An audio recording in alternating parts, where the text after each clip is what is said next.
celebrating the connection with our pets. This is Animal Radio, featuring your dream team, veterinarian Dr. Debbie White and groomer Joey Villani. And here are your hosts, Hal Abrams and Judy Francis. And welcome, my friend. This call doesn't cost you anything. Call 1-866-405-8405 to ask your questions of Dr. Debbie or Joey Villani, the dog father. Questions about your animals, please. Perhaps. I know you get all kinds of people that come up to you with their human questions, but we're trying to avoid that. You're better versed and legally licensed really only to consult on animals. Is that correct? That's right. I don't dabble in people. It just gets really weird when I get people start showing me rashes and, things on their body. It's just very uncomfortable for everyone in the exam room. So just dogs and cats and other animals. On today's show, and this is pretty cool because I don't see a lot of videos online, but this video I saw, it was a video of an officer crawling across a partially frozen pond to rescue a dog. Aww. And he rescues a dog. The dog is okay, doing very well now. You have got this, officer? I do. I have him available. We're going to talk to him.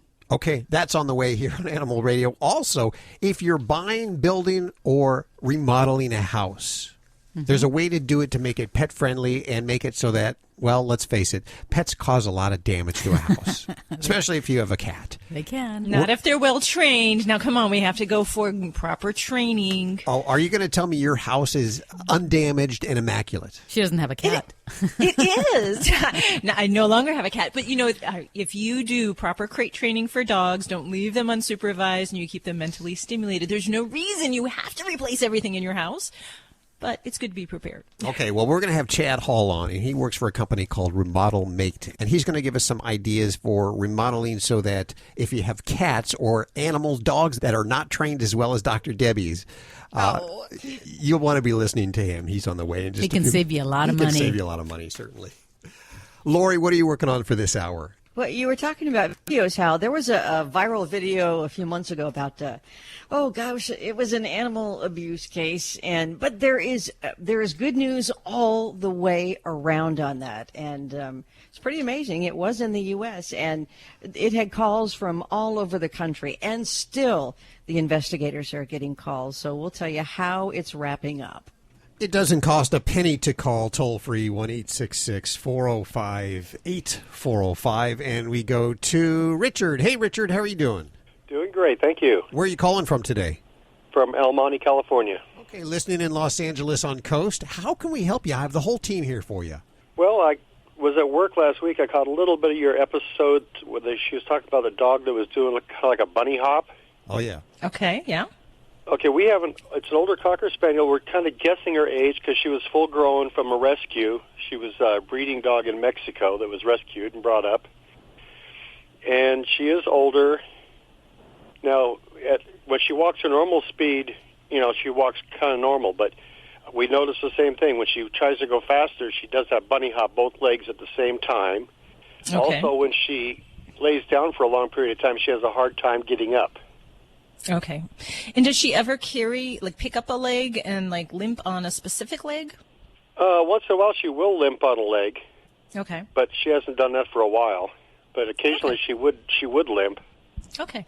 So, yeah, and just for some background information for those maybe that don't recall that episode. So when we're talking about dogs having limping in various areas, when they do this kind of interesting bunny hopping gait, it's basically where the back legs are going in synchrony. So normally a dog's front legs and back legs go right, left, right, left, right, left, right, left. And that's kind of their normal gait. When we're having problems in the back end, sometimes we'll see this bunny hopping gait, and it is a little bit more distinctive with hip problems. There can be other forms of limping where a dog may pick up a leg and hold it for a couple steps and then put it back down. But when we see bunny hopping, we really say, okay, maybe the hips are having some kind of problem. So, that can be confirmed by, a good physical exam and sometimes some x-rays as far as, what needs to be done. But anytime we do see this, we'd say, okay, what do we need to do for this pet? And that would be my question. What have you done so far? Well, with this one we haven't really done too much. We had one before her that was blind, and she was on 8 medicines per day for years. Mm-hmm. Okay. We spent thousands on her. Right now we don't really have, most of the vets you go to, they want to do complete blood work, everything else, and before you walk out the door, it's $400 or $500. Yeah. So yeah. really, we haven't done too much. We've changed her diet a few times, but like I said, she is older. When she's been laying down for a while, sometimes we'll help her get up. And when she's up on her feet, then she's okay. But she's kind of stiff because she is older. Yeah. So, yeah, and and not to toot a veterinarian's horn, but, when we do need to prescribe medicines for pain relief, it is important to do blood work. So, there's kind of the wish list of all the things we'd like to do, and there's some basic things. So, I think if you kind of say, hey, Doc, I want to help my baby, but, I'm not prepared to spend $2,000, what can we do within a certain budget? We can certainly do that. So my wish list would be to take some x-rays and some blood work. If we don't get all of that, if we're going to do pain medicine, I at least want some blood work. Just to make sure there's not something else that could compromise our health or make it dangerous for using certain medications. But there's a whole gamut of different things that I'll look at, and that may be things just in the pure pain relievers like gabapentin or tramadol. Non-steroidal pain relievers, it is important to make sure we do lab work, but there's some fabulous ones out there that are either once or twice a day and can really improve mobility, give pets more quality of life than necessarily quantity, or we're looking for real quality. Well, I've seen the infomercial or TV commercials for animal for like hip and joint medicine. It's supposed to not a pain pill, but it's a joint medicine. It's supposed to help them quite a bit. That's why I was thinking of the glucosamine. Yeah, certainly you can start with glucosamine. I will be honest that when I hear a dog that's limping to the degree you're describing, glucosamine doesn't always do enough. But sure, you can start with that. It could take a month to month and a half for it to really gauge whether it's doing enough. So that's the downside. It's not a really quick, way to say, oh, my pet's feeling better. So that's why, I do advise in many cases to use other types of pain relief or other modalities. So it doesn't always have to be medicine. It could be things like laser therapy. So if I know a pet has a bad hip or bad hips, using what we call a cold laser is a way to treat in kind of a physical therapy method that helps to decrease inflammation and pain and can keep an older pet moving, whether it be from arthritis or some kind of injury. So that is one therapy as well that your veterinarian may have available if your pet isn't a candidate for medication or you just want to try something a little bit more holistic.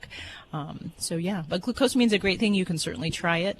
I do advise people, a little bit as the buyer beware. You do get what you pay for, and there are some fabulous veterinary ones that you can pick up either at your veterinarian or even online, some different pet catalogs, and those would be the things that I would certainly look at starting and, sign up that visit for your vet to see what else you can do. What about a regular human glucosamine? Would that work also? Yeah, you can certainly use human glucosamine. Some of the advantages of the dog forms are really just make it easy and palatable to get those medicines down. So a lot of my patients I have on some of the chewable forms of glucosamine.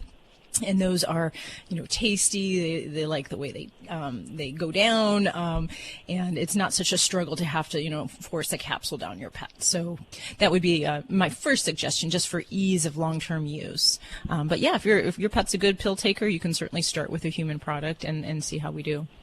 And what kind of dosage would you recommend? Like about how many milligrams? We weighed her today about 22 pounds. Yeah, generally glucosamine is between 15 to 30 milligrams per kilogram, so that kind of puts her at the smaller dog size. Glucosamine is about 250 milligrams. A higher size is about 500. So I would say between 200 and 400 milligrams would be a good dose for her. Okay, we're good. Thank you very much. Okay. And if this doesn't work out, we will get her into a vet also. We promise. Oh, yeah, absolutely. And, I always kind of harp also on things you can do at home, and that's also make sure we do have a pet in good weight, because any extra weight your pet has, it puts more stress on those joints that could be having pain. So, do your part, make sure you do have a nice, lean, older pet that'll help them keep them moving longer.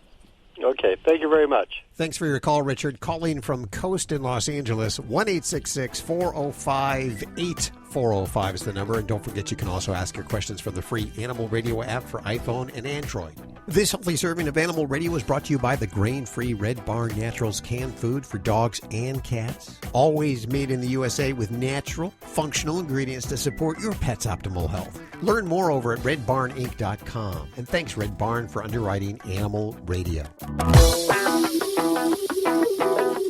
Hey, it's Alan Cable with another dog tip. I go to the dog park a lot. Sometimes I even bring my dog, and I see people there communicating with their dogs like they would another person, talking to them like they're human. There's nothing wrong with that, but just so you know, your dog has no idea what you're saying. Your dog will never learn how to speak or act like a human, but you can definitely learn to speak dog. Your dog watches you a lot. He's studying your body language. Do you carry yourself like a strong, confident, and calm pack leader? Or do you get frazzled easily? Your dog is very sensitive to your state of mind. Dogs are always trying to find their place, to find themselves within a pack. If you're a strong, confident, secure pack leader, you make that job a lot easier for your dog. So your dog will be much calmer. We've all seen the dogs at the park that are barking constantly and acting like nervous wrecks. That's because they are. Most of the time, dogs like that have been forced into the position of being the pack leader. And that's just not comfortable for them. They need you to step up and be the pack leader. And how do you do that? Well, by learning to speak dog. Your dog watches what you do. He's not concerned with your words. So if he enters the house first, he's in charge.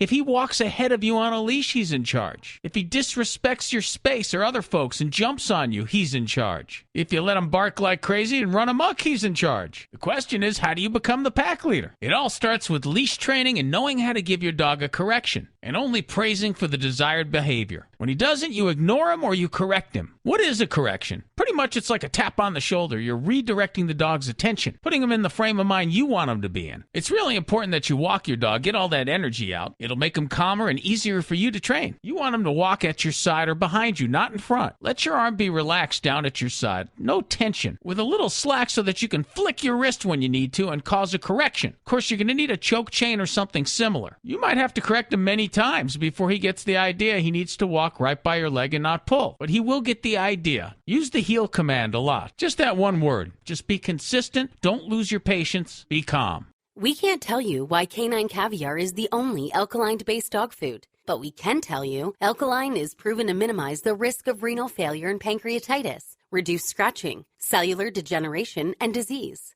keeping your furry friend youthful and healthy longer. And those are the reasons we can fit into this short commercial. But by visiting caninecaviar.com, you'll see exactly what we do to make a better food for your dog. Try the one and only alkaline dog food risk-free. Canine Caviar. You're listening to Animal Radio. Call the Dream Team now at 1-866-405-8405. It is Animal Radio, and Judy has just wrangled to get a phone call with Officer Robert Voorhees. He was the officer that pretty much crawled across a partially frozen pond to save a dog. Risked his own life. Really did. You may have seen the video. It's all around. It's viral, as they say. As those kids these days say, it's viral.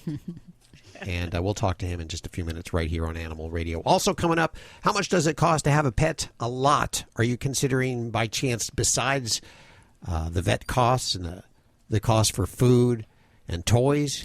That's what you think of. Yeah, that's what you think of. Have you thought about your house and the damage that's being done to your house, especially if you have a cat? Your carpets, your hardwood floors. You guys say that. I've had so many cats. I've never had a cat who sprayed. Really? Never? You've been Never. lucky. Yeah. Yeah, never. You've only had one cat at a time? No, I've had 8 cats at a time. Really? sometimes. Holy cow. And no spraying? Yeah. Wow. No spraying ever. So what do they do? Yeah, that's amazing. Usually multi-cat households have some kind of issue. That Lori, causes- she must have like an anti-stress device in the home. Yeah. Like all the cats are getting Reiki or something like that, so like they're all happy and on a good emotional plane. Lots of catnip. Chad Hall, he works for a company called Remodel Mate, and he'll be on in just a couple of minutes to tell us how we can pet-proof and make our pet-friendly house better and easier to manage as far as damage goes. And Lori, what are you working on over there in the newsroom? There's lots of new laws around the country. You know, we've had such cold, freezing, let me just say freezing. Yes. I could put some other words in there. Some freezing weather lately. And there are now laws, luckily, in fact, one whole state has a brand new law about tethering dogs outside.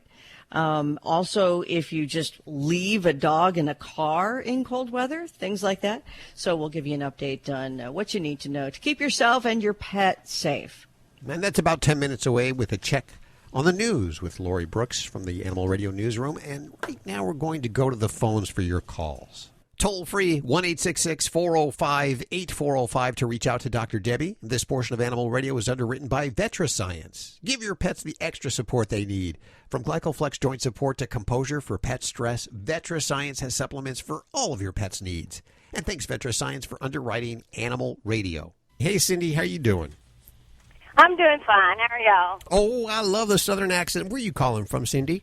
Well, I live in Mississippi, but I'm over in Georgia right now. What's going on with your animal? You got a dog, you got a cat, you got an iguana? What do you got? Well, I've got 2 cats, and about 6 weeks ago, my youngest son came home with this little puppy that he found laying in the middle of the road. He thought it had been run over, and it got up and walked around, so he brought it home. We gave it a bath, took it to the vet. It was infested with fleas and had the mange. Wow.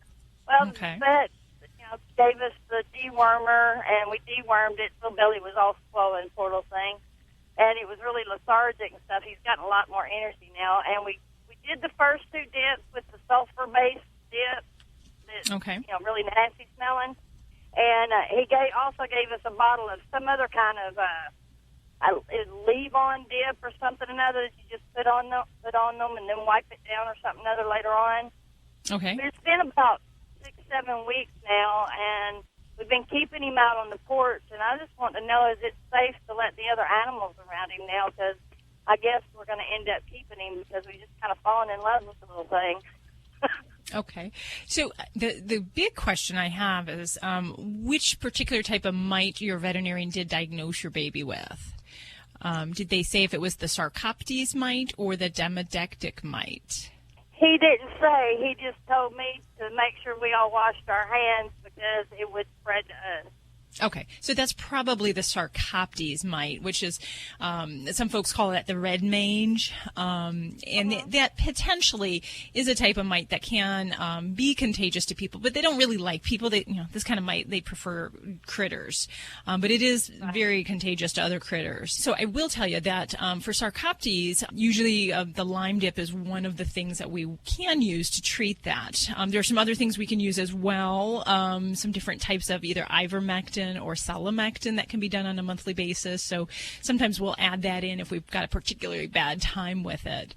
If we're treating everything appropriately, most pets will get over this within just a matter of a few months. And it's just a matter of kind of what else is going on. A lot of dogs with mites will often have secondary infections on their skin. So they'll get a bacterial infection. And so we need to make sure that, you are staying close with your veterinarian because a lot of times we'll have to treat with an antibiotic on top of some of these other things as well. He is getting his hair back, and he's more energetic. He does yelp every now and then. We can't figure out why he's yelping. It's almost like he's in pain. You said that he had some other problems with the worms and such. So have those things been checked up with the vet as well to make sure those are gone? No, I'm out on the road, and I haven't had a chance to get home and take him back to the vet. Okay. Well, I mean, it sounds like, you're hitting everything with the appropriate medications. It's just going to be a matter now to decide when we're going to be done and over with this. Really, what I like to do is to make sure that we can prove that those mites are gone. So normally that's going to be based somewhat on physical exam. So we're going to see that the hair's looking better, the pet's feeling more comfortable, we're not itchy, scratchy. But we really need to prove that those mites are gone. And we do that by rechecking that skin scraping. So I would make sure we keep up with the protocol until we can do that. And hopefully we just be a matter of another few weeks or so, and you'll be done and past that. The number's toll-free. Doesn't cost you a penny. 1-866-405-8405 to reach out to Dr. Debbie. This portion of Animal Radio is underwritten by VetraScience. And just like their owners, our pets, well, they get older, their joints stiffen up, jumping for joy, not so easy anymore. Glycoflex hip and joint supplements from VetraScience help to support joint health in your pet. And we thank VetraScience for underwriting Animal Radio. All dogs should eat a pH-balanced alkaline diet. An alkaline diet reduces health risks and can also reduce scratching, shedding, and hot spots. So does this mean you need to check your dog's pH balance? No, because Canine Caviar has created the first and only alkaline dog food that is pH balanced. It also has the highest metabolized calories. What does this mean? Your dog needs to eat less. Get a healthier dog and save money with Canine Caviar products. Find them at your local pet supply store or online at caninecaviar.com. Hey, this is Nicole Sullivan on Animal Radio. Please spay and neuter your pets, please. You're listening to Animal Radio. Find us at animalradio.com. Log on, learn more. This is an Animal Radio News Update. I'm Lori Brooks. Hey, there's good news about the kitten that had the unfortunate circumstance of starring in a viral video last month. We told you about it. Spot, a little 3.5-pound calico kitten who was tossed into the air by a teenage boy in the Southern California city of Ontario. Police estimate that Spot was thrown, like you would throw a football, 25 feet high into the air for a distance of about 75 feet. Most everyone who saw the video was shocked because the boy kissed Spot before he leaned back and threw the kitten, kind of like a goodbye kiss that he had given her. And then he made a long pass as he would in a football game. But he made that pass not with the ball, but with the kitten. Vets who have been treating Spot weekly say they too are amazed that she survived with only her major one injury being a fractured right front leg. There were so many calls to police about that video that officers ended up going door to door in the neighborhood where they kind of narrowed it down that it happened. They were looking for clues about the suspect, and they got what they needed. They got their guy. The San Bernardino County District Attorney's Office has now filed a charge of felony animal cruelty against the 16-year-old suspect. The detective on the case says that he has been inundated still with calls from around the country from people demanding justice for Spot. Well, the weather has been so cold for the last few weeks. How cold? Well, it's super cold, okay? The law enforcement community is reminding pet owners to keep their pets indoors. And, of course, it's not just been cold for a day or two. It's been a couple of weeks of sub-freezing temperatures in about half of the country. In Pennsylvania, dog owners there are reminded that it is now illegal to leave their pets tethered outside in the cold, and those who are caught doing so could face fines and even jail time for tying up animals outside longer than 30 minutes in temperatures below 32 degrees. That new law in Pennsylvania went into effect in August. Also in Pennsylvania, when dogs are outside, they must also have access to a clean and dry shelter that allows them to maintain their normal body temperature. Now, meanwhile, in Colorado, Denver Animal Protection there is reminding people that failure to keep pets warm could have dire consequences for animals and result in a cruelty to animals or animal neglect charge, up to a $999 fine and or a year in jail for the owners. Animal welfare experts say, just because you have a doghouse in your backyard does not mean that the animal will be okay in freezing weather. And remember, never, ever leave your dog or cat alone in a car during cold weather, because in cold weather, a car is kind of like a refrigerator. It holds in the cold. Some other cold weather tips: don't leave potentially lethal chemicals like snow and ice remover or antifreeze within your pet's reach. Check under the hood, or at least bang on the hood of the car of outdoor vehicles before starting them up, because stray cats will often look for warmth on a warm car engine. And remember, animals burn a lot of extra energy by trying to stay warm in the wintertime, and in this extremely cold weather, it's prolonged and really hard on them. So feeding them a bit more during the cold weather months can provide some much needed calories. And yes, there are even heated bowls that will keep water from freezing in the winter, and heated things that you put in your bird baths if you're a bird lover for outside. I'm Lori Brooks. Get more breaking animal news anytime you need it at animalradio.com. This has been an Animal Radio News Update. Get more at animalradio.com. Hi, everybody. This is Frankie Avalon, and I love Animal Radio. Keep listening. You're listening to Animal Radio. If you missed any part of today's show, visit us at animalradio.com or download the Animal Radio app for iPhone and Android. It is Animal Radio, celebrating the connection with our pets And those of you that know me know I'm not a big social media guy. You won't find me on Facebook. You won't find me on Instagram. You won't find me checking out videos all day. However, you will find Judy doing that. And if there's any important videos... That's my job. That's her job, is to pass them on. And she actually passed on a great video. This is one of those videos that was captured from the front dash of a police car during a police call. And you may have seen it. If you haven't seen it, if you're like me and you don't peruse the videos, it's actually an officer crawling across a partially frozen pond to save a dog. Had fallen through the ice. He has no coat on.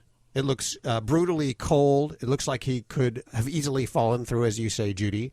And he rescues the dog, and it's an amazing story. Have you seen the video, Lori? I have, and I noticed, like Judy did, he's not wearing a coat as he bellies out.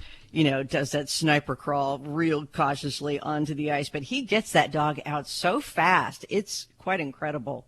He is truly a hero. And I mention this because a lot of times the cops get a bad rap. I mean, you'll see a news story about how a cop shot a dog. They get a lot of bad raps. But this cop here, he is a true hero. And we actually have him on the phone. Is that correct? Yes, we do. He is Officer Robert Voorhees. He works for the Hopewell, New Jersey Police Department, and he joins us. Hello, Officer Voorhees. Hello, good afternoon. How are you guys? Very good, thank you.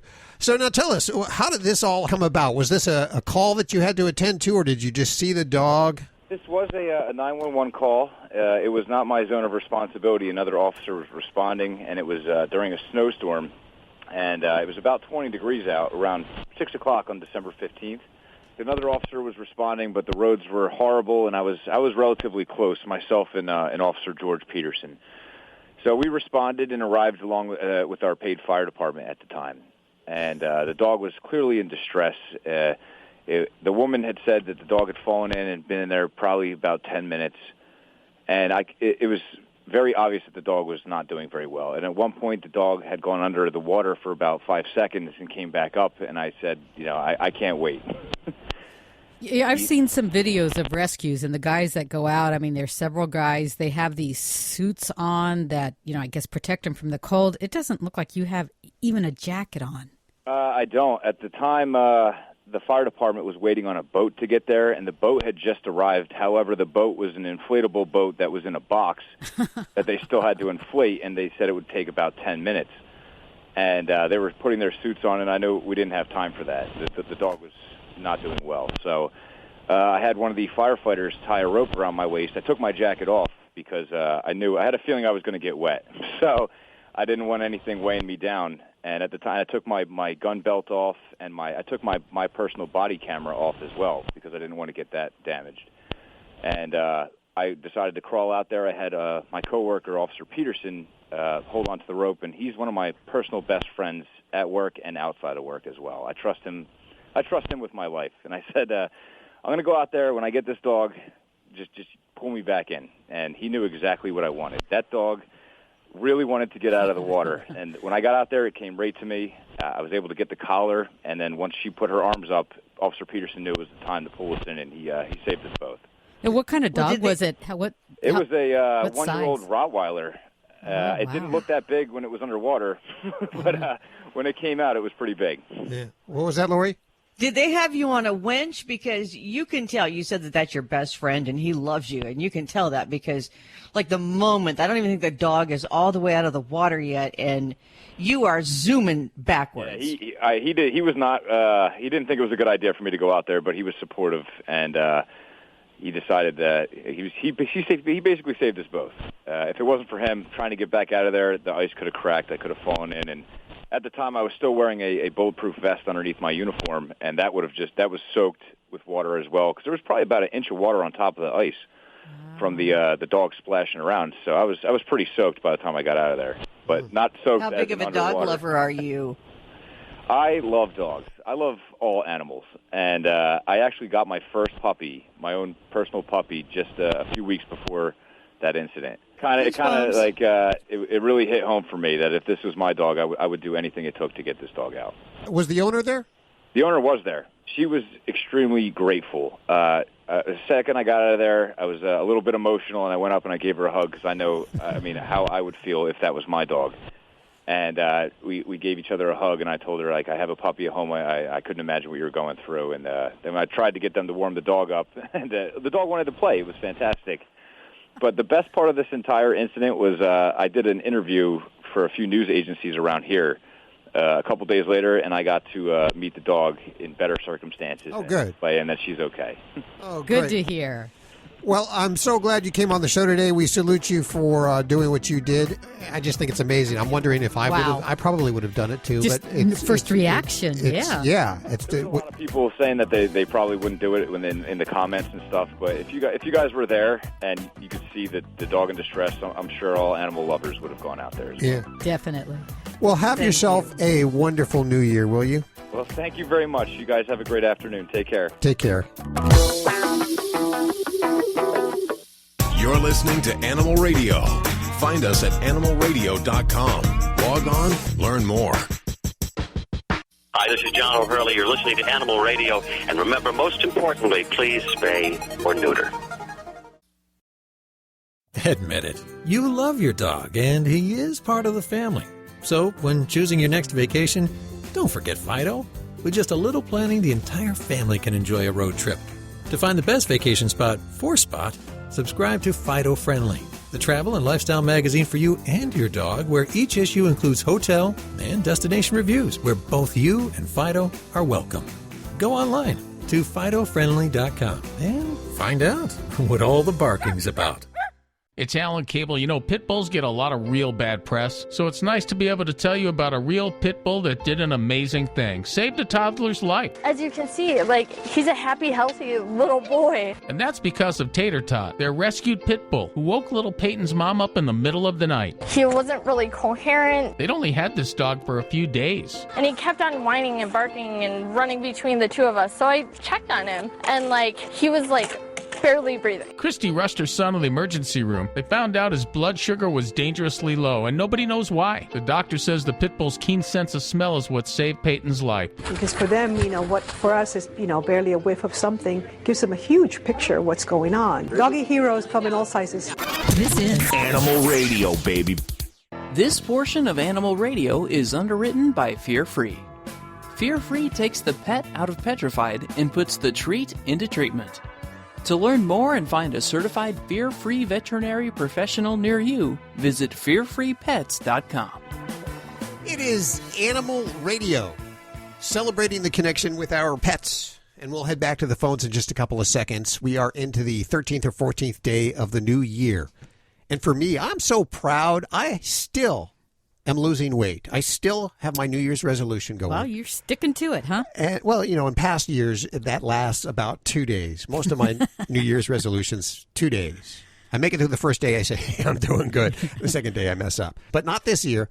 We are about halfway through January, and we want to know what kind of resolutions you've made. Have you made resolutions for your pet? Oh. Promises for your pet, because there are certain resolutions and promises you should make for your pet. We welcome back Debbie Martin. She is a licensed veterinary tech and a certified professional dog trainer. Hi, Debbie. How are you doing? I'm great. How are you? Very good. How about your New Year's resolutions? Have you kept them? I've kind of kept them. I'm working on it. It's hard setting up a new routine and developing new habits. It takes a little bit of time, but I'm working towards that.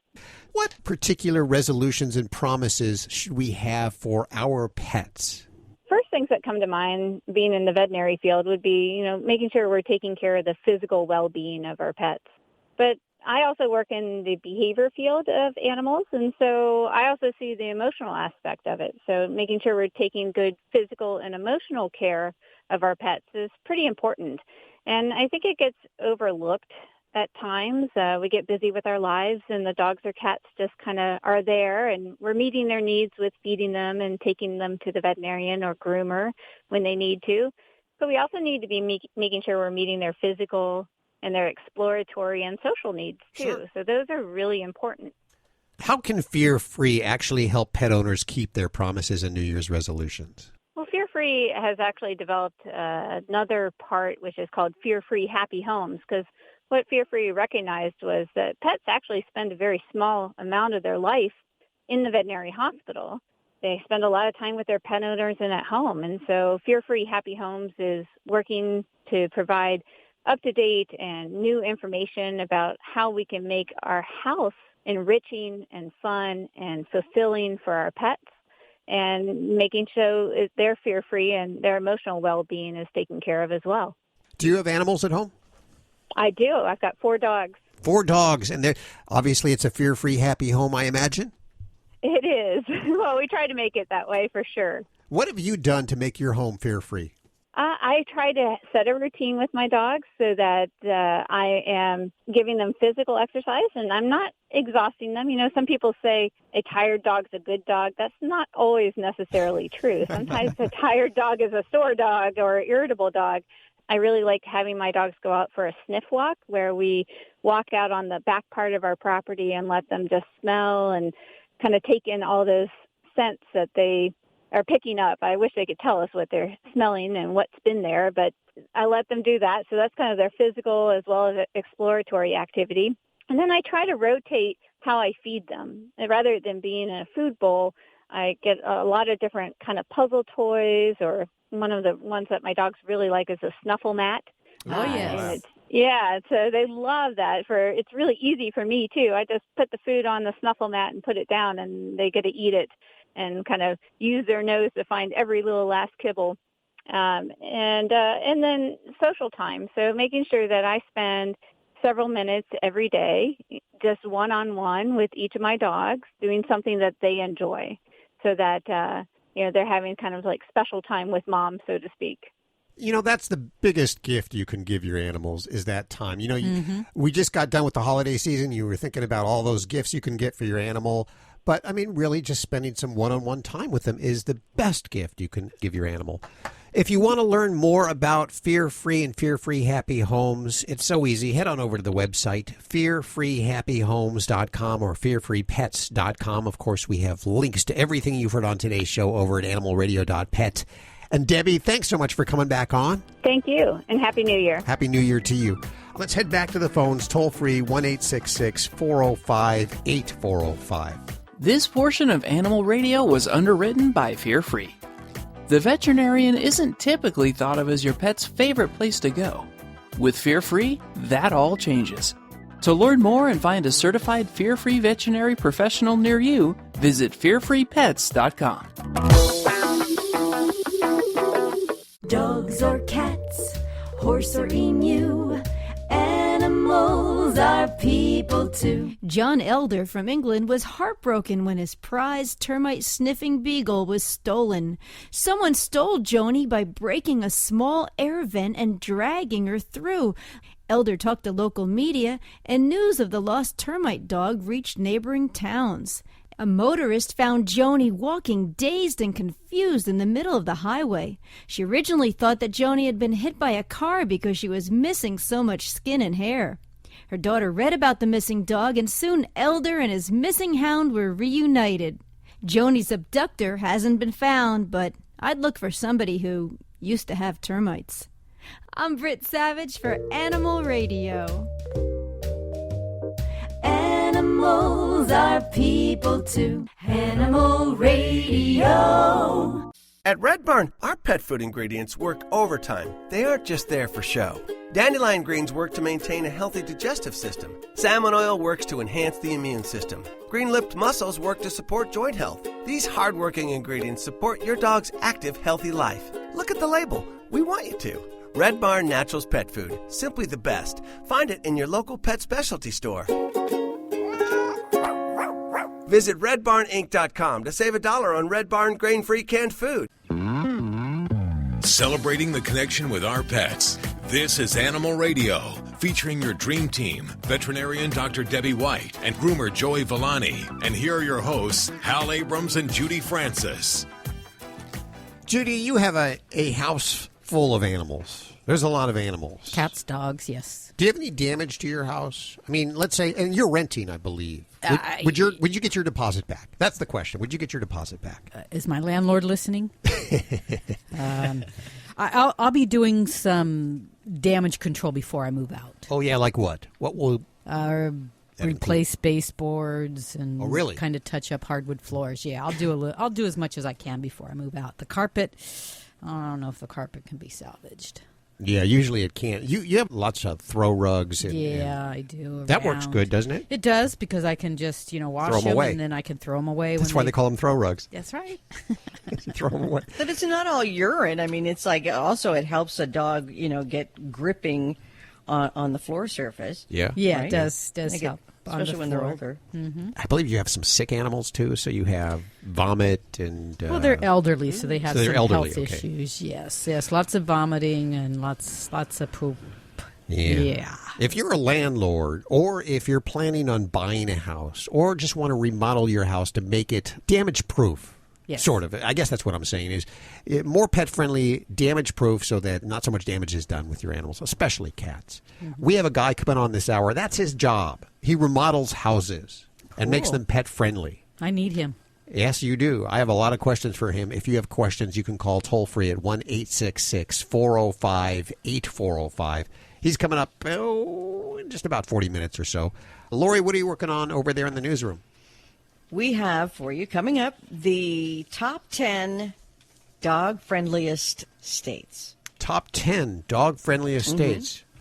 Let me tell you, this list is going to turn your world upside down because it's kind of unconventional. Really?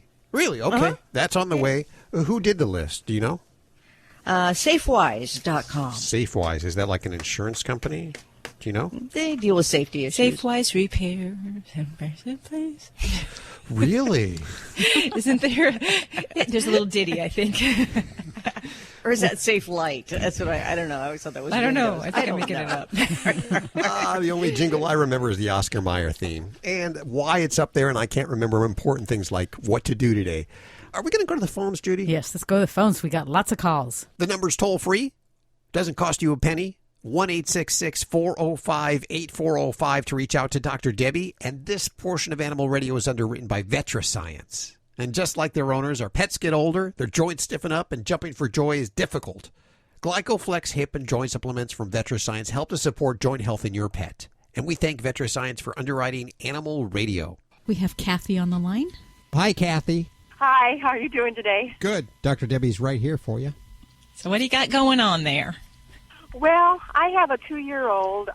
She's a female, short-haired. I got her. She was only a day old. Mom abandoned her. And anyway, she celebrated her 2 years of being here. But she has a problem that I can't quite figure out, and I don't know if it's emotional or if it's a physical problem.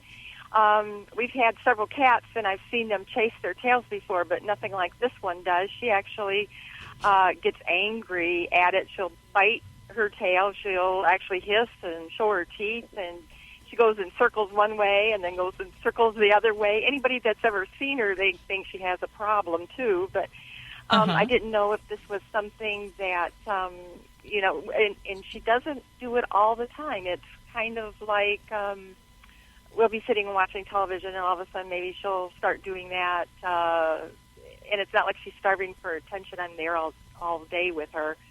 And when she's doing that, you can't touch her. She won't have nothing to do with you. And what if you do touch her? What does she do if you try to touch her at that moment? Well, when you try to even approach her, she just runs off, and then she just continues to growl and goes in her circles, or still upset with her tail. And it seems to be that tail that she doesn't seem to be able to control. It'll slap her in her face, and she'll continue to run around, and like I thought, she'll go in circles one way. She'll stop, and she'll go in circles the other way, and all the time that she's doing that, she's growling or trying to, and sometimes she does catch her tail, and then she doesn't know what to do. She just gets angry at it. Does she bite it or injure it in any way? Well, I don't think she's drawn any blood or anything like that. She does occasionally catch up with it, like even when she sits in my lap, she will start growling, and then her tail, we actually will hold her tail down to seem to keep it from twitching and doing its little thing, and she seems to calm a little bit. And it's just really strange. Alrighty. Now, does she have any other problems where she, like if you pet her, does she have any problems where her skin crawls or she tries to attack you if you're petting her? No, but she does have one other thing, and she doesn't do this to anybody else but me, but like I'll be standing and I'll maybe have my arms to my side, and she'll actually jump up and kind of almost nip at me, you know. She doesn't do that to anybody else. It just seems to be she likes to get even with me, I guess. I don't know. and then does she have any kind of skin sores, anything where she's chewing herself, itching elsewhere, like on her body, anything like that? No. Okay. No. She well, let me back up. About 3 months ago, she did have some little red marks, and we ended up going to the vet, and they did give us some topical, but then it was gone, and he thought it was just an irritation of some sort, you know. But that's not her tail. That was more like by her groin, you know, or her back area there. But this is just a tail thing, it seems to. Yeah. Okay.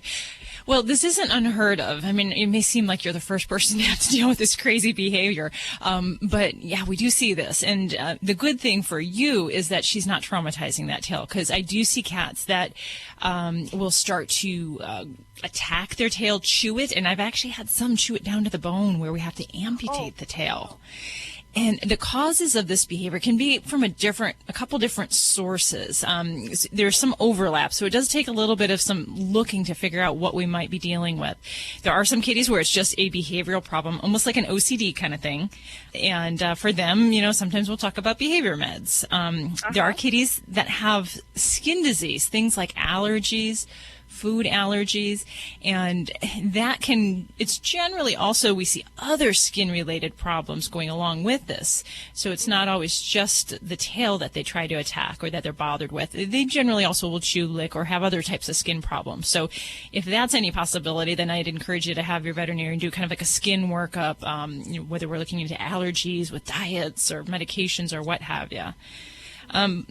We get into some of the more bizarre causes of tail chewing and attacking the tail for kitties, and those are pain syndromes and what we call hyperesthesia syndromes. Those are kind of a little bit more unusual, but we can see some kitties that have spinal problems or types of pain that can affect the very far nerves into the tail area, and those are kind of a little trickier to figure out. And if there's, you know, she sounds like she's a young kitty, so probably not horribly in the arthritis category. But for old cats that do this kind of thing, I definitely check them for spine arthritis, hip problems, because we can see some problems where they'll start to mutilate their tail. But for your little baby, I would say that I might go looking towards some of the behavioral possibilities here. If we're at all worried about something like a neuropathy or a pain type problem, it would be kind of the equivalent of in people where we have like the pins and needle type sensation. And you know, if you're a cat and that happened to you, you can almost imagine what a cat might do. So in some of these situations, chewing on the tail or attacking the tail would be consistent with that type of pain response. So for some kitties, I'll put them on a drug called gabapentin if we're worried about that kind of pain that they might be having. Little bit of some challenges. Like I said, the good thing for you is that she's not injuring herself at this point with the tail. So you've got a little bit of time and room where we can try some things. And my strategies, I try to start with some of the simple things first. So I might try things like a hypoallergenic diet. I might try some environmental enrichment with some of the interactive toys, things that move, things that she has to kind of work on to kind of take her attention away from her tail. And with the realization we may need to get into trying a behavioral medicine.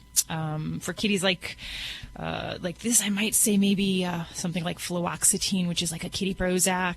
Clomipramine is another drug we'll use for some of these obsessive behaviors.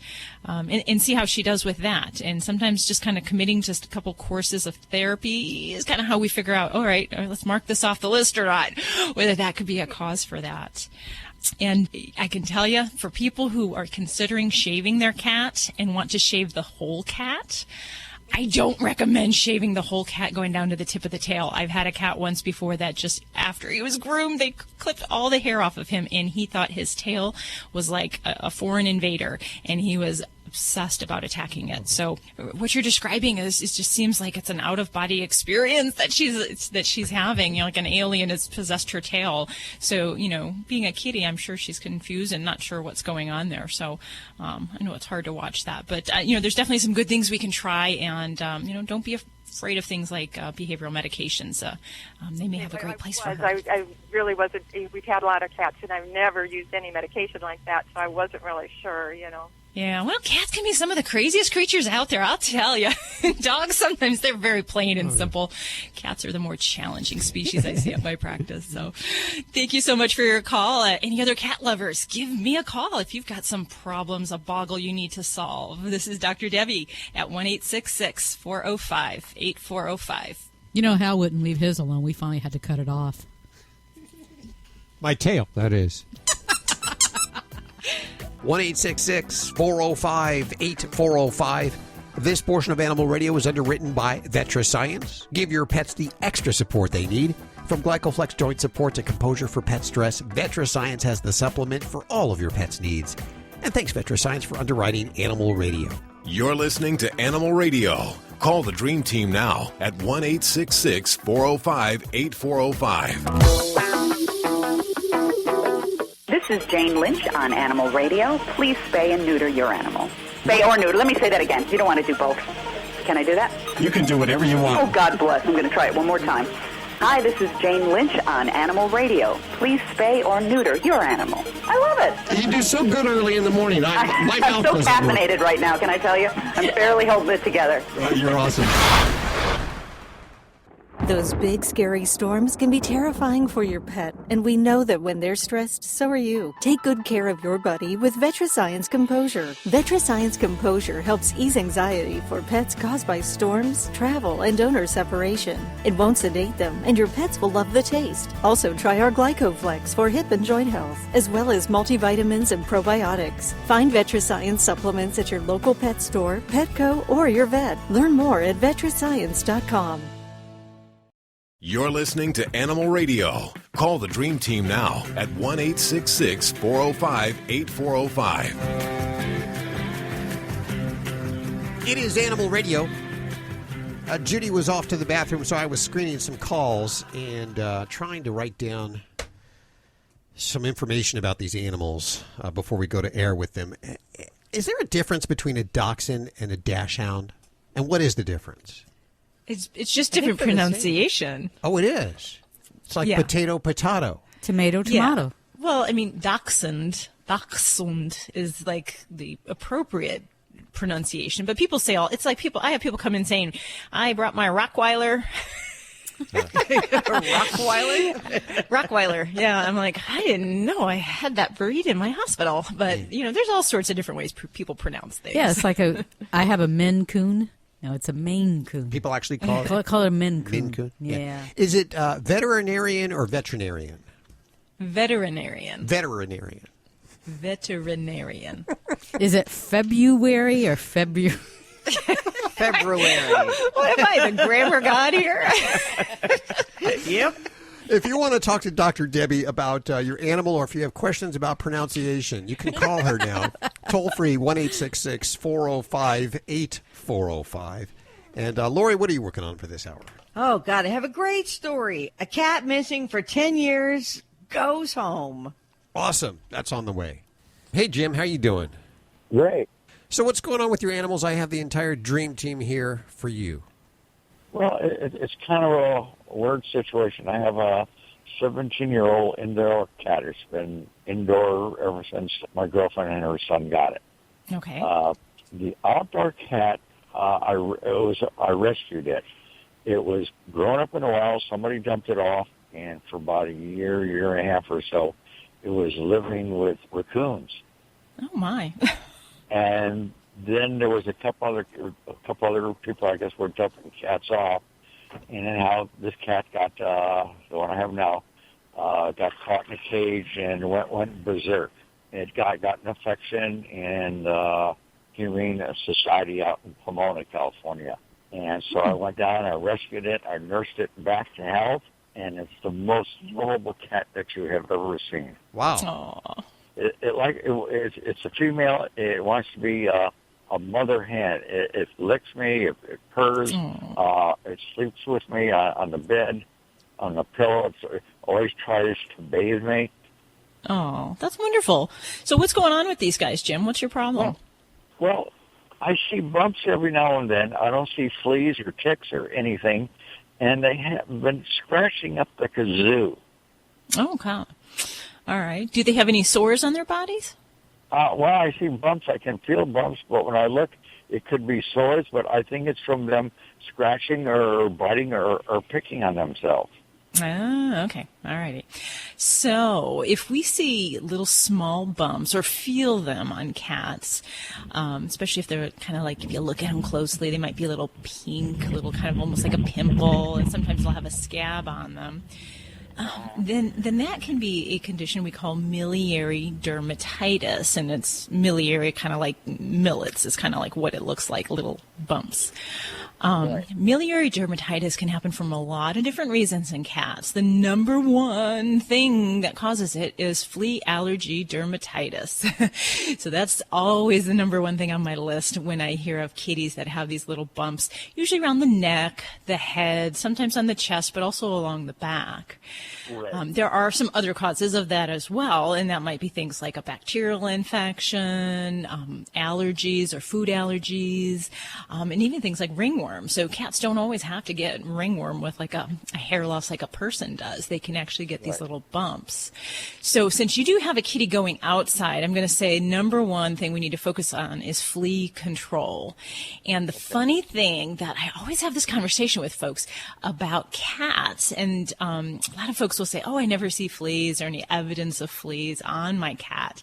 And that's because in many cases, cats are doing what they do best. They groom, and they groom themselves really well. So we can't count on seeing evidence of fleas on cats. If we're in an area that has fleas, and especially with having one going outside, we really need to treat appropriately with that. And that might be a combination of a oral product such as Comfortis, along with a topical product on a regular monthly basis. So that is by far the number one thing I'm going to ask you to do for both cats.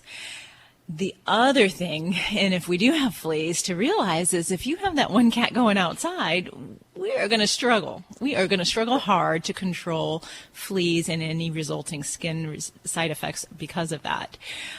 So if we're really concerned about getting this under control, we'll try to keep the outdoor cat indoors for about a month's time so we can really do our best to try to get the flea control under our belts there. But then, this would be something, if you haven't already taken the babies to the vet, we'd want to do that and just make sure we don't have something like ringworm, and check to see if we need to be on an antibiotic, or if they do see fleas, sometimes we'll use a bit of a steroid just to help decrease the itch so we don't have so much self-trauma as a result of the itch, because dogs, cats, they can have flea allergy dermatitis, which means they are unreasonably itchy from the bite of the flea, from the saliva. So it doesn't have to be that we have tons of fleas. It could be one flea. And if you have an allergic pet, they are just going crazy from that itch. So that's when we'll often use things like, prednisone or other types of steroids just to help kind of quiet down that reaction there.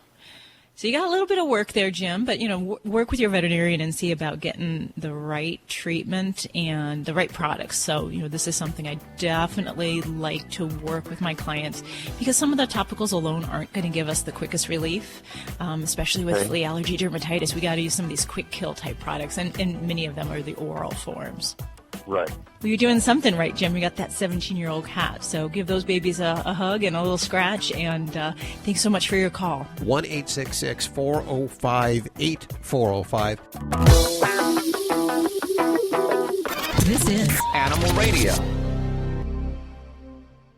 Those big, scary storms can be terrifying for your pet, and we know that when they're stressed, so are you. Take good care of your buddy with VetraScience Composure. VetraScience Composure helps ease anxiety for pets caused by storms, travel, and owner separation. It won't sedate them, and your pets will love the taste. Also, try our GlycoFlex for hip and joint health, as well as multivitamins and probiotics. Find VetraScience supplements at your local pet store, Petco, or your vet. Learn more at vetrascience.com. This is an Animal Radio News Update. I'm Lori Brooks. Hey, with about 90 million dogs living in homes in the U.S., we are indeed a country of dog lovers, and proudly so. But not all states, of course, are equal in terms of everything pet or dog, not in terms of safety and amenities for pets. And this is according to Safewise.com.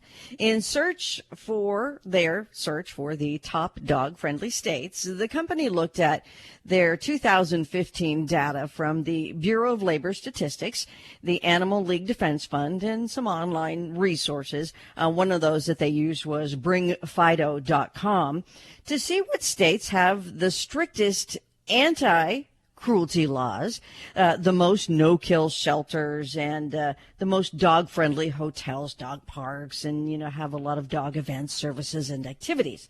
So here is their top 10 list, and starting with number 10. Washington State. In ninth place is Rhode Island. Kansas comes in at number 8 on the list. Wow. Number 7. Yeah, I know. Was that because Kansas is in the Midwest? Because I was kind of shocked at that one too, Hal. I have no clue on that one. Well, you'll be surprised further on up the list as well. Number 7 is Massachusetts. Oregon comes in at number 6. Colorado is 5th on the list. And again, we're doing the most dog-friendly states. Oklahoma takes 4th place. Arizona comes in at number 3. Second place goes to Virginia. I used to live near Washington, D.C., and that kind of shocks me because some of these states do have a lot of kill shelters. That's one of the things that they looked at, but if that kind of balances out with other things, then they can end up high on the list like Virginia. But the most dog-friendly state, according to Safewise.com, is Maine. Maine. Wow. Holy Maine. moly. Almost all shelters in Maine are kill shelters that euthanize to keep from overcrowding, their dog numbers low. So it's kind of a weird list, but they did use a lot of different criteria. And California wasn't on that list anywhere. No, Wow. I was shocked. Hey, the world of pets is changing, especially in China with the country's fast rise in wealthy citizens there. The Chinese government calling for residents to create 1,000 so-called specialty towns by the year 2020. And those specialty towns range in industries, everything from cloud computing to chocolate. And in Pyongyang County, they've got about 1 million residents there. Their specialty theme is pets. Pretty cool. It's having a little trouble catching on, though.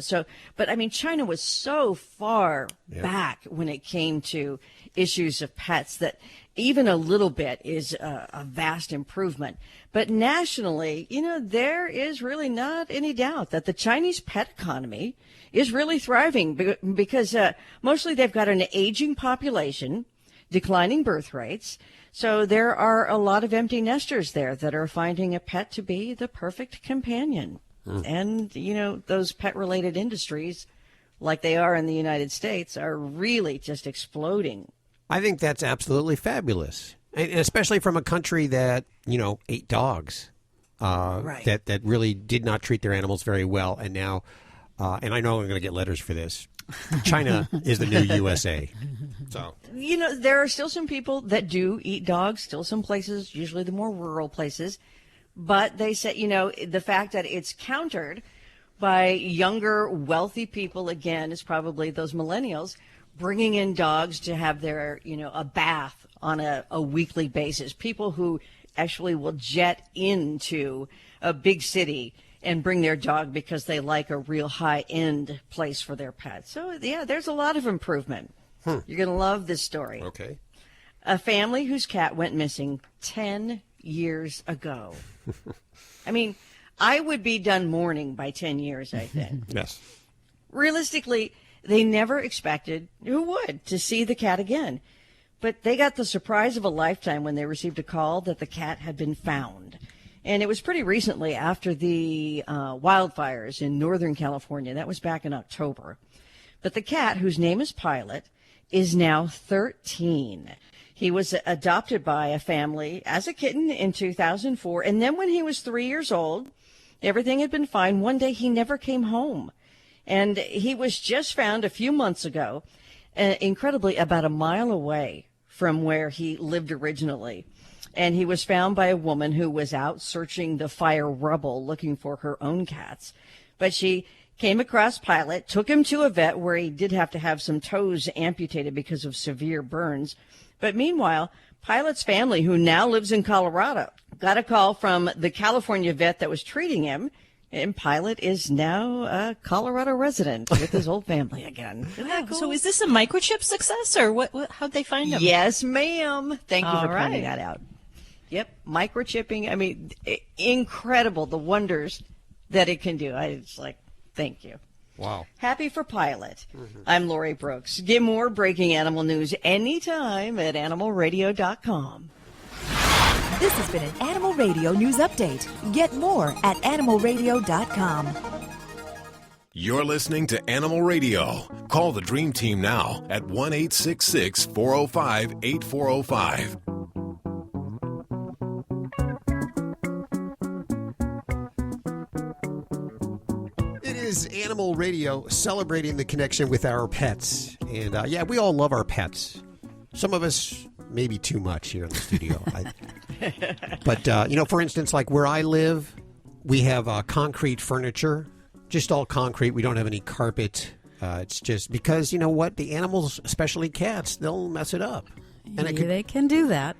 If you're renting an apartment and you have cats, boy, you could end up not getting your deposit back if your cat sprays or does anything to the carpet. And if you're a homeowner, the whole floor could be messed up. For you, Judy, I noticed when I went over to your place, you have like little carpets and like runners all over your hardwood floor. And then I see about every year you change them out. You change the carpets out. It doesn't even last a year. They're disposable. Let's just put it that way for my animals. Well, you have to wash them a lot, right? Yeah, and then they break down so much. It's just time to get new ones. Yeah. I like Hal's idea with the concrete floor and concrete then maybe, furniture. Yeah, yeah, and then just taking a pressure washer a couple times a year. And that's actually not a reality, and I joke there with that because raising an animal, it can be very expensive. You have the vet costs, you have the food costs, and you never really think about the costs associated with your house. No, you don't. I never thought about that. Heck, paper towels alone I have spent a small fortune on. Did you say vet care? Yeah, I didn't say vet care. In fact, the average cost of owning a dog is between about $766 to $1,300 for the first year. And then each year after, it can be as far as $9,000. The cost of a cat, a little bit less. Yeah, well, it depends on what kind of pet owner you are, certainly. We have Chad Hall joining us. He is the CEO of Remodel Mate, and he knows exactly how to build a house or remodel a house for a pet, and that's why I have him on the air today. Hi, Chad. How's it going, my friend? Pretty good. So one of the things we need to think about when we're either buying a house or remodeling a house that will make it more pet-friendly? I think that the big things that everybody should think about is this going to be your forever home, or is this your starter home that you plan to grow out of one day? And if so, that should kind of dictate your buying decisions. I am the owner of a 3-year-old black Labrador. Uh-oh. Her name is Cairo. And while she's a bunch of fun, she also is quite destructive. I've had her since she was 8 weeks old, and I've gone through all of the different let's call them growth stages. Okay. So luckily enough, at the time that I first adopted her, I was renting an apartment. And I say luckily enough because it wasn't my own house. But there were some of the things that I would have taken into account had I understood what it meant to be a pet parent. So to jump into your question, I think that the first thing is that a lot of people automatically think that hard surfaces equal good services for pets, and that is not necessarily true. So, Hal, going back to your joke about concrete, yes, that would eliminate odors, that would eliminate, scratching, but it doesn't necessarily make your house home, right? And the whole point of us getting pets and spending a bunch of money on these places that we live is to feel comfortable. Sure. I think that is something that's oftentimes lost. So hard spaces, I think I spoke about this in the Realtor article, are better when it comes to cleaning up spills. Hardwood flooring is what you're saying, yes. Exactly. Okay. Yep. And that could also be polished concrete. There are quite a different set of surfaces that I deal with in terms of remodeling. A lot of times where our customers are trying to go for ultra-modern finishes. So this could be luxury vinyl plank, this could be engineered hardwood, this could be solid hardwood. I think those are good things to take into account, but I also think that customers that come to us always are trying to figure out how to solve like one problem and not necessarily all problems. We are with Chad Hall, and he's telling us how to remodel our house so it's pet-friendly and not so easy to damage. And I'm not a hardwood kind of guy, but coming up next, we'll find out some other alternatives to hardwood floors. Stick around. Hi friends, this is Dr. Marty Becker, America's veterinarian. After a traumatic experience at the veterinary office, have you ever thought to yourself, there has to be a better way? When your veterinarian is fear-free certified, you'll find your pet's vet visit is safer, more comfortable, and actually enjoyable. Your dog will go from shaking in the lobby to pulling you into the exam room with a wagging tail, and your cat will be purring inside the carrier. To find a certified fear-free veterinarian near you, go to fearfreepets.com. In today's automotive news, the North American Car of the Year will be chosen at this year's North American International Auto Show on January 15th in Detroit, Michigan. The final three nominees' favorite is the Honda Accord, which gets some much improved driving dynamics. Nominated is the Kia Stinger, which has dynamic looks, driving characteristics, and style. The final nominee is the Toyota Camry, America's best-selling car for the last 15 years. The Camry gets significant updates for 2018. They are all American top sellers. For more, go to ourautoexpert.com. I'm Nick Miles. If you think putting a supercharged V8 in a sedan is crazy or just plain wrong, well, we've got news for you. We don't care. Dodge, welcome to the Brotherhood of Muscle. It's Animal Radio, and we are with Chad Hall. He's from Remodel Mate, and he's helping us figure out how to remodel our homes so that our pets don't cause damage to it. And he just suggested hardwood floors. Not a big fan. If you don't want to do hardwood floors, a lot of people like carpeting. Is there a certain kind of carpeting that would be better for pet stains? Yes. So carpets that are made out of vinyl tend to be a little bit easier to clean up and maintain, mostly because they have a little bit of a higher pile and they absorb at a little bit slower rate than other materials. So if you're going to go with like hardwood floors or any type of hard surface, then I definitely think that you should follow the recommendation of like runners, an area rug, just because they help protect those surfaces from scratches. But if you definitely like carpet, then I would just say that you should look for one that, and they market this all the time, they're pet proof. They absorb moisture a little bit longer, a little bit slower. They take cleaning, so either high scrubbing or something like a heat steamer, a lot better. Do they still make those little squares that you can, throw one away, pull up a square, and put down a new square of carpet? Yes. The ingenuity behind the manufacturing of those types of carpet is getting better, too. So back in the good old days, you could only find that pretty much like office carpeting. Right. Very low pile. Uh-huh. And when I speak about low pile, I hope everybody understands that. It just means it's not as soft and luxurious. It was pretty much office carpet that came in these squares that you put together like a jigsaw puzzle. Yeah. But today, you can walk in any Home Depot or any Lowe's and get, a nice luxurious carpet that comes in a million colors, a million different pile types, and materials. Or different compositions. So you can kind of think of it as like T-shirts come in polyester, they come in cotton, they come in tri-blend, and your carpets also come with varying compositions. So you'll want to look for those that are high pile and will be marketed as pet proof. They'll absorb moisture a lot less. They'll take a beating when it comes to cleaning, and that way you don't have to worry about replacing 1,500 square feet of carpet. You can just worry about like this 2 foot by 2 foot square. That's a clever idea. I like that. Here's one I don't know if you can help with. I had this cat who had a habit of maiming mice, and then the cat would bring the mice in the house. The mice would crawl into the walls where they would probably die. The house would stink. Then we'd get maggots, and then we'd get flies. Yeah. Move. Just light a match and move. Yeah, I'm with you. The true answer, Hal, is that there isn't really a way to kind of curb the like nature's instinct, right? Most cats are going to still have some type of hunt left in them. What I would say is that it might be a little bit easier to mitigate the risk just by understanding, how your pet tends to, hunt. Okay. So we have a client. Her name is Layla. She has both rental properties and then a home that she lives in herself.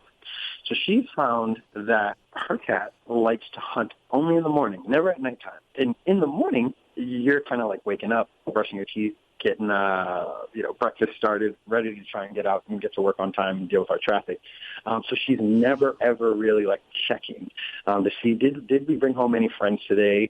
Some that may just be maimed and still be trying to figure out, a way to get away. So I would say those are really the best things. Otherwise, you just need to have an exterminator pretty much on speed dial. And it's expensive. $100 is pretty much like the diagnostic fee, kind of like your mechanic, just to open the hood and figure out what's wrong. They're going to charge you. And then from there, they're going to come up with some astronomical price to get rid of the problem. And this would be like there's a fee for finding the mouse and removing. There's a fee for, treating the maggots, and then a fee for treating the fly problem. So you're going to get hit 2 or 3 times. So there's not really any way to avoid that from happening. Hey, Chad, go ahead. Can I ask a question? Absolutely. Hey, Chad, I was wondering if you're building a new home or remodeling, what's maybe the wisest investment for the money? I see a lot of homes these days that have, extra ledges built into walls for cats to walk on and things. What would the best investment be? I'm going to speak to this from personal experience. I don't have like a customer story this time around, but more so trying to figure out like just a place that, all rules are off, all bets are off, and your pet can be themselves in your home, at least because then you can kind of quarantine anything that might go wrong to one space in the house. The problem is that when you create like a scratch post, pets are kind of like children, right? If you say, hey, this is where you should have fun, then it automatically becomes not fun. But if you kind of trick your pet into thinking that this is just another part of the house, but they know that this is where all the fun happens, then you can always kind of understand where any potential damage would be. And now at least it's 100 square feet of carpet, of baseboards, trim, of anything that you would have to be replacing. Versus just a free-for-all all around the house. A pet room. Yes. Yeah. A pet room, yeah, for sure. Mm-hmm. These are just a few ideas from an article that was in Realtor.com, and we'll put the article over at animalradio.pet. Chad, we are out of time. I have so many questions. We're going to have you on again sometime. Is there a website where people can learn more? Yes, the website is remodelmate.com. There we can help with all project sizes, big and small. We love pet customers, but we can help any, from the smallest jobs to the biggest jobs. We just want to make sure that you guys have a good example and a good experience. We'll do it again sometime. I appreciate it. Take care of yourself. Okay, it is time for us to get on out of here. Remember, if you need your fix during the week, it's so easy. Head on over to animalradio.pet and download the Animal Radio app. It's for iPhone, BlackBerry, and Android. Bye-bye. Bye. See you next week. This is Animal Radio Network.